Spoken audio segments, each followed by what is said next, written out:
C'est passé par une rencontre au départ, une rencontre entre l'association L'Art prend la rue et Ecodis. Et l'idée était de leur dire, est-ce que vous voulez aussi faire des actions sur votre territoire? On s'est connus comme ça. Et ce qui est marrant, c'est que dès le premier entretien, on s'était posé la question de savoir si il n'y avait pas moyen de faire rentrer l'art dans l'entreprise. Enfin, c'est quelque chose qui avait déjà fait écho dans notre discussion.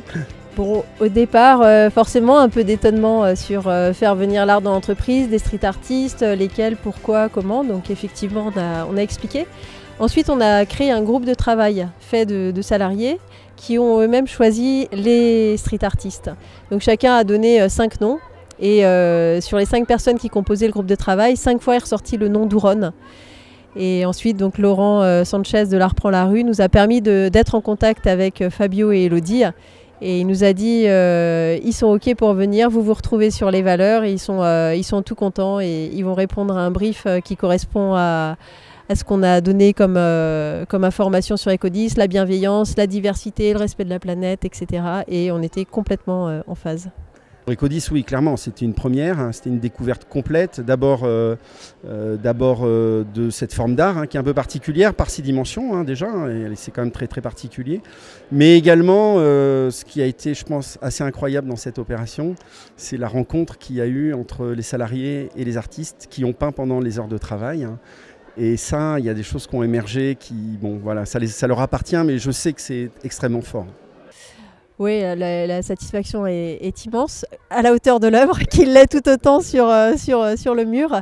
C'est aussi intéressant au niveau de la cohésion dans l'entreprise, de pouvoir fédérer sur un projet qui ne soit pas un projet professionnel. Et il y a eu énormément d'échanges d'humains pendant les 12 jours où les artistes ont été là. Les collègues ont su les accueillir avec beaucoup d'humanité, de simplicité. Il y a eu beaucoup d'échanges et de réciprocité. Et c'est vrai que ça donne une autre dimension encore à l'œuvre. Ça lui donne toute la vie qu'on a connue pendant ces 12 jours et qui va rester pendant maintenant des années avec grand bonheur. Il y a peu d'entreprises qui arrivent à mêler art et entreprise ou qui le souhaitent ou qui ont cette volonté-là. Et de fait, on a eu effectivement pas mal d'échos à l'extérieur et y compris et à l'intérieur aussi sur cette originalité-là. Donc oui, il y a une fierté d'avoir franchi ce pas. Alors il faut savoir que tout notre travail est centré sur 3 valeurs humaines qui sont le respect, la diversité et la liberté. Et cette œuvre parle évidemment de ces 3 valeurs, mais surtout de la diversité, qui représente beaucoup et très bien ce qu'est Ecodis aussi.